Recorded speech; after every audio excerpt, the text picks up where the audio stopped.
G'day guys, welcome back to the channel. Alright, so today we're back on Space Engineers, and what I want to show you today is a couple of the different hydrogen ships that I've built. And what I wanted to go through today was how you can build your own hydrogen ship, how to make it effective, and I thought I'd go through some of the design philosophies that I've used on my ships and what they're actually designed to do. Alright, so let's have a look at the ships. Okay, so on the left here we have the Pilgrim space shuttle. In the middle we have the Atlas heavy transport, and as you can see they share some similar design elements. And on the right we have the first ever hydrogen ship that I'd ever built in the game, and that is the Manticore. Now this is actually a later variant of it, like the Mark 14, as I'd kept perfecting the blueprint over about 14 different versions. Only very minor changes, but still. That's why it's called the Mark 14. Okay, so what we'll do is we'll start with the smallest ship. Now, basically what I wanted this ship to do was I just needed it to get me to space, as I wanted to get uranium. I wanted to get my hands on some uranium, but I didn't want to have to build a massive ship like the ones behind me. And the only hydrogen ships I'd built up until that point were very large hydrogen ships like the Atlas and the Manticore. So this design, I actually designed this ship as an ion ship, and if we bring up the blueprints, I'll show you.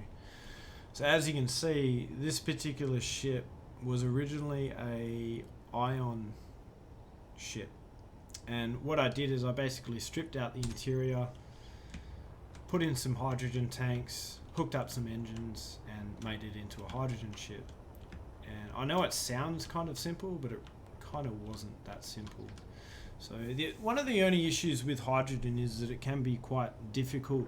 I think the smaller the ship gets, the more difficult it is to plumb thrusters in, put tanks in, put in the right conveyors, and then have everything work, and then still have like kind of an interior that works, looks good.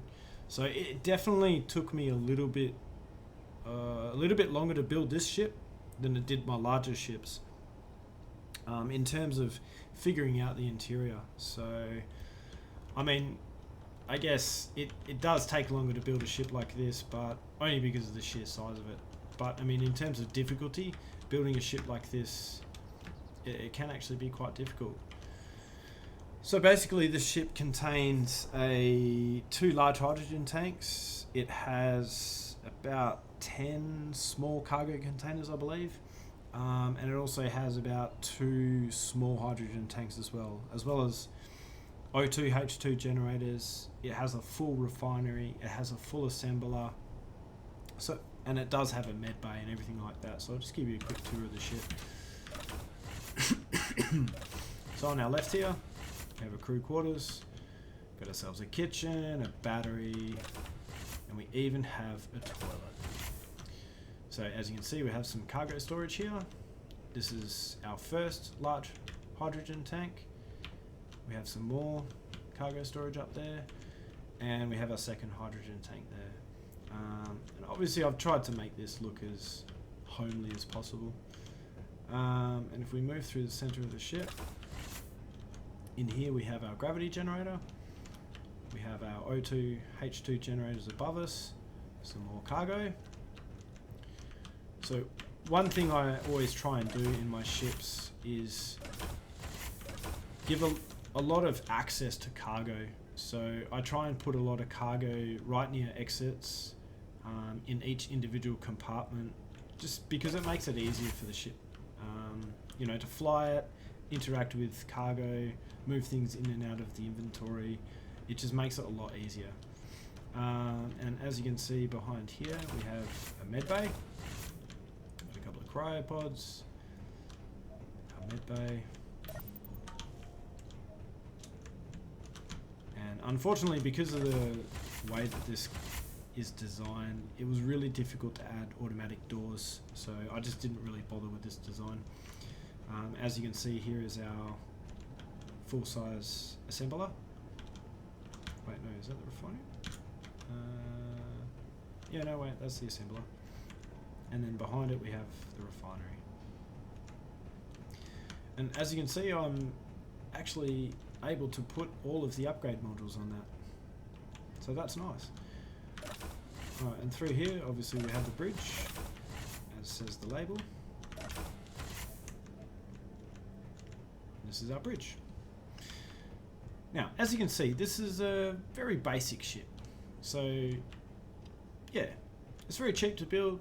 It just gets us to space, and it's a bit of a starter ship. Now, you could use this as a full-on survival ship if you wanted, but I think it doesn't really have too much in it. So, yeah, there's that one. Now, moving on.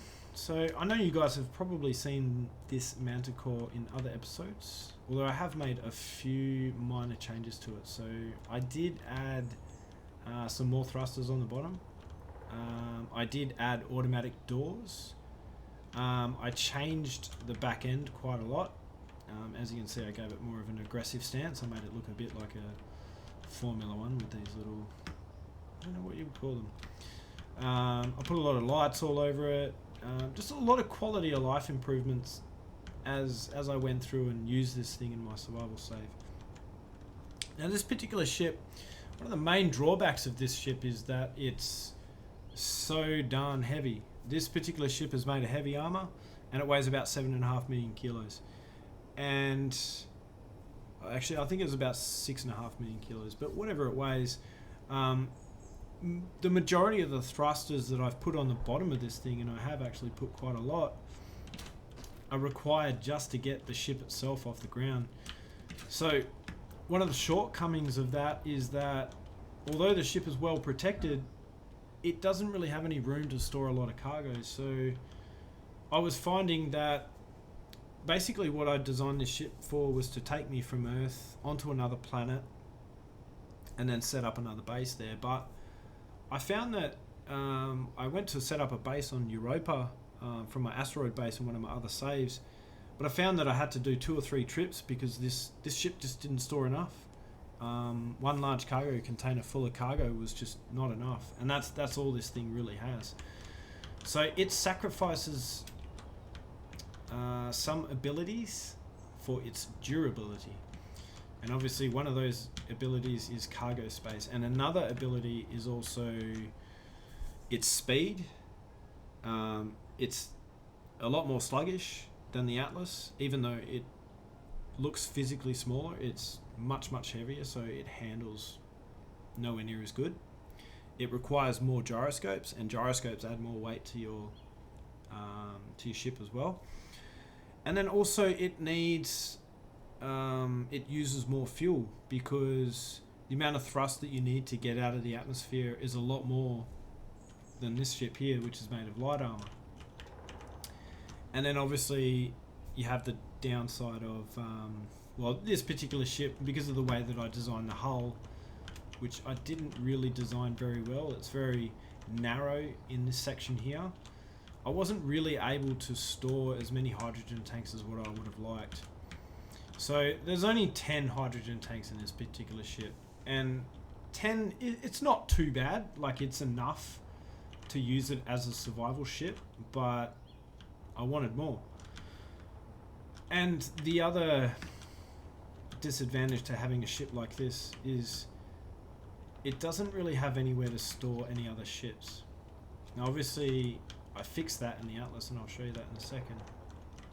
But this one is very similar to the Pilgrim space shuttle over to the left there, where the only way you can store a mining ship is by placing it there on top. I believe there is a connector on, no, I don't think there is a connector on the bottom on this one. Or, you know, you can connect something at the back.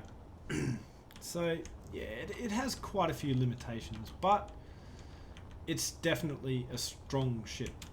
When you get attacked by NPCs, it can take a lot of punishment, and it can dish out a fair bit of punishment as well, as you can see by all the massive amount of turrets it has on it.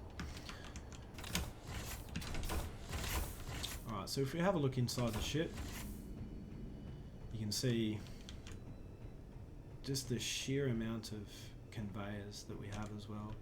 and that's probably not the best thing to have in a ship. Conveyors do slow the system down a bit, the game down a tiny bit. Although I have a fairly powerful computer, so it's not really too much of a worry for me. And yeah, as you can see, I've added an extra jump drive. We have ourselves some automatically opening and closing doors. And we'll just have a look under here. So all our jump drives are.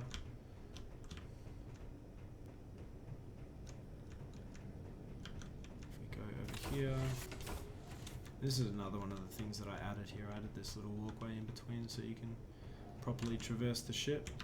And down below, I fixed up some areas with these assemblers, stacked them all nicely. Here is our refinery, and as you can see, there's quite a few gyroscopes around this ship. And I believe this ship has about 4 O2H2 generators. I would probably go for more than that. Alright, moving up the stairs. This is our CIC. So this is basically like our second bridge. So in case the cockpit up the top gets shot out, or the bridge up the top gets shot out, we have this secondary cockpit available. So then what we'll do is we'll move up onto the bridge. And yeah, this is the bridge. Alright, so what we'll do is we'll go over and take a look at the Atlas. Alright, now this was the Atlas. Now, the Atlas was obviously... I designed this before I designed the Pilgrim, although technically not really, because the Pilgrim was based off an ion ship that I designed before. But anyway, I designed this ship after I designed the Manticore, and a lot of the mistakes that I made, well, I wouldn't say mistakes, but a lot of the shortcomings that I found I had with the Manticore were things that I used to design the Atlas. So what I wanted the Atlas to be was like kind of a drop ship. I wanted it to have a hangar. I wanted it to be able to lift a lot of cargo, and I wanted it to be able to store a lot of fuel. Because at the time I had an asteroid base which had somewhere in the realm of 30 large hydrogen tanks, and I wanted to be able to travel to Europa, pick up a whole bunch of hydrogen, a whole bunch of ice, transfer that all back into the asteroid base, go back to Europa and do that process a couple of times before I filled it up. And if I was going to do that with the Manticore, it would have taken me 20 trips at least. So I needed something with a lot more storage on board, and that's where this ship was born. So one of the key differences between this ship and the Manticore was the fact that this ship is light armor, and obviously it weighs a lot less. So if we just have a look at the weight of this ship here,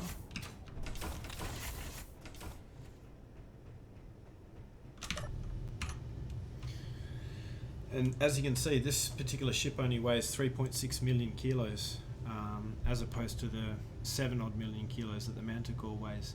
And it actually looks physically larger than what the Manticore does. So I'll just give you a bit of a tour of this ship. Now obviously one of the main disadvantages of using light armor is the ship's not as strong as a heavy armor ship. But if you're not in a PvP environment, or you don't have any mods enabled with, you know, really tough AI, then you don't really need a heavy armor ship, to be honest. You can get away with light armor, no problems. And as you can see, we have a lot of batteries on this particular ship, a lot more than the last ship had. And this is the CIC for this particular ship. And through here we have kind of a conference room, and we have our jump drives. This room basically sits above the jump drives. I had one block of empty space, so I decided to fill it with kind of a,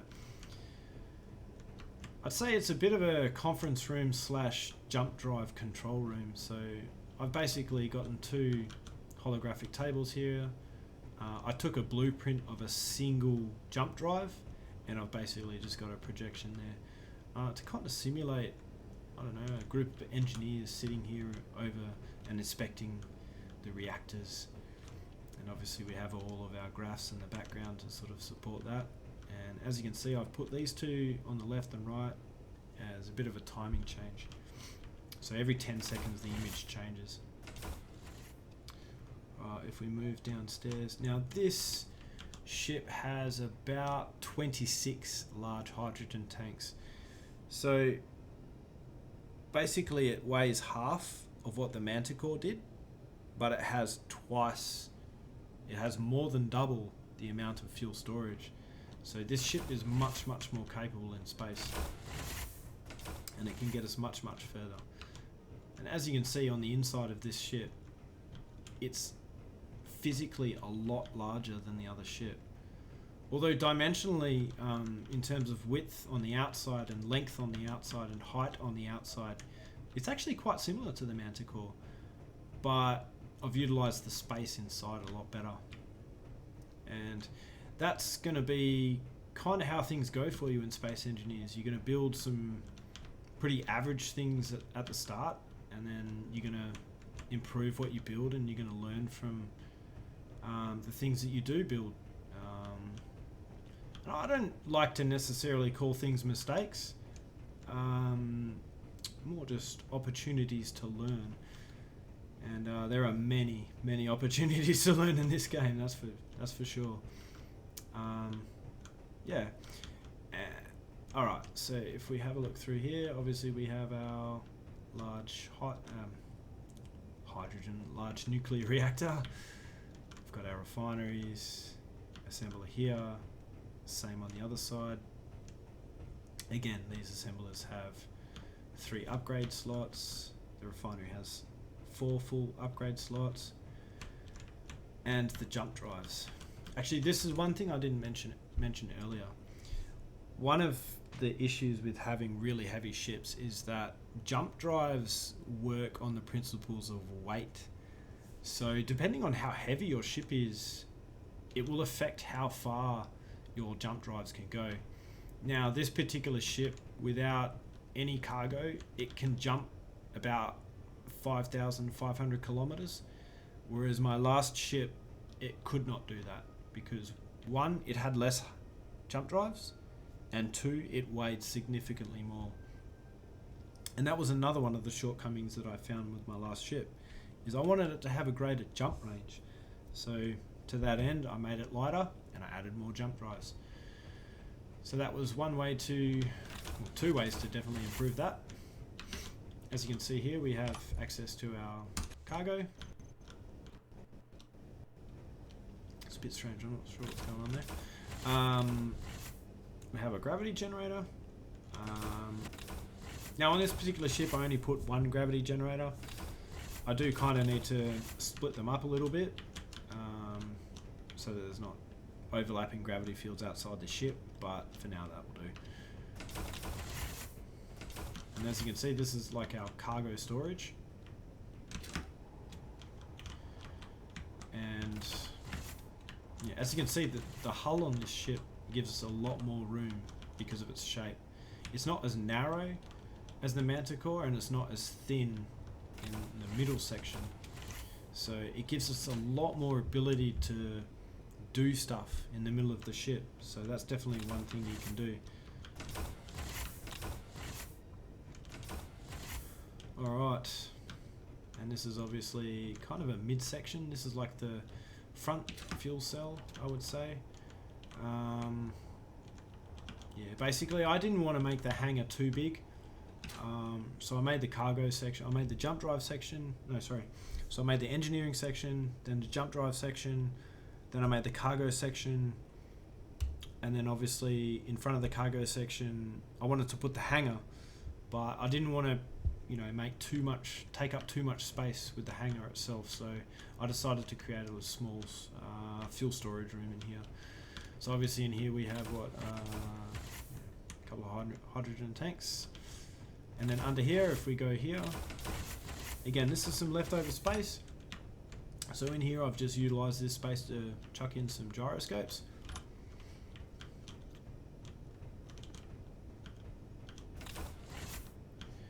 And what's interesting as well is you might notice this gap here.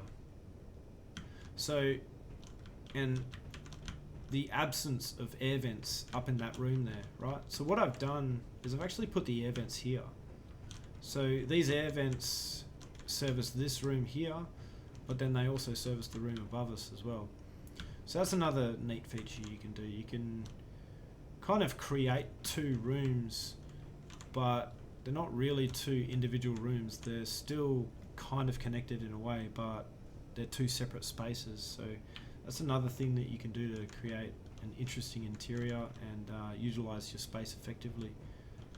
Alright, so if we move a little bit more further forward, and this is just our med bay. Now this room, I had a lot of room left over, so I basically just stuck whatever I could in here. I've put a few cryopods around the ship, just in case you want to take some passengers with you. We'll move forward a bit.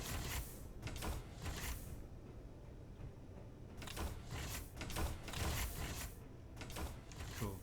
And as you can see, this is our hangar. Now, you might notice that these particular doors, I have to get a fair bit closer. So I've shown you how to set up automatic censored doors before, and one of the things I mentioned in that video was that with doors that are going to be exposed to the atmosphere, you don't want them to open too close to you.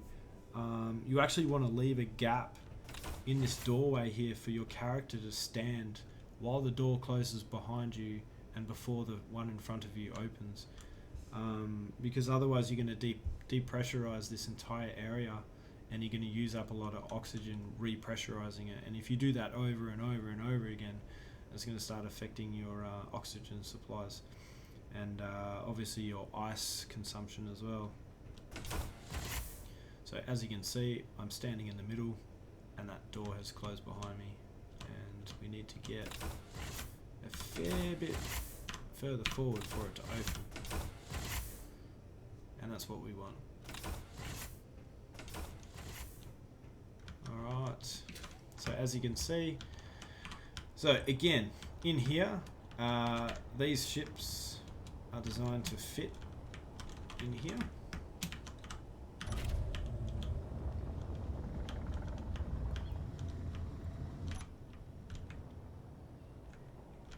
Reverse this thing in. I'm a bit rusty because I have not played this game for a couple of weeks.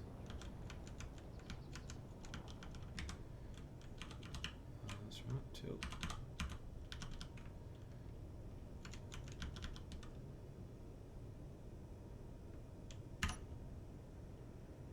Ready to lock. Magic. Cool. And as you can see, the ship is designed to fit right in that spot. So, and that's another thing. One thing you guys can do to try and minimize the amount of hours you need to spend to design ships is you can just reuse old designs. Like I have about 3 different variants of this particular design here. The ships are all subtly different, but they're all effectively based on the same design. So what you want to do is sit down for a couple of hours, or however long you want to commit to it.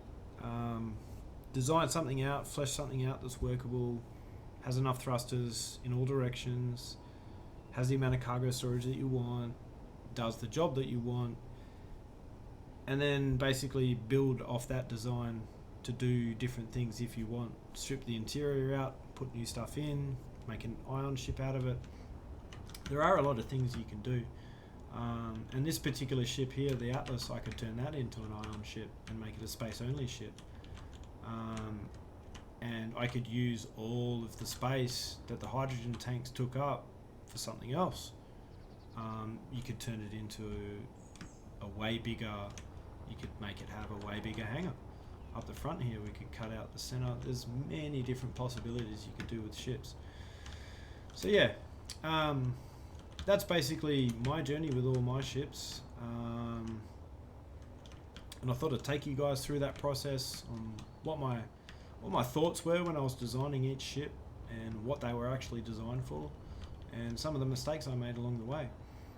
But as I said, everything is just an opportunity to learn in this game.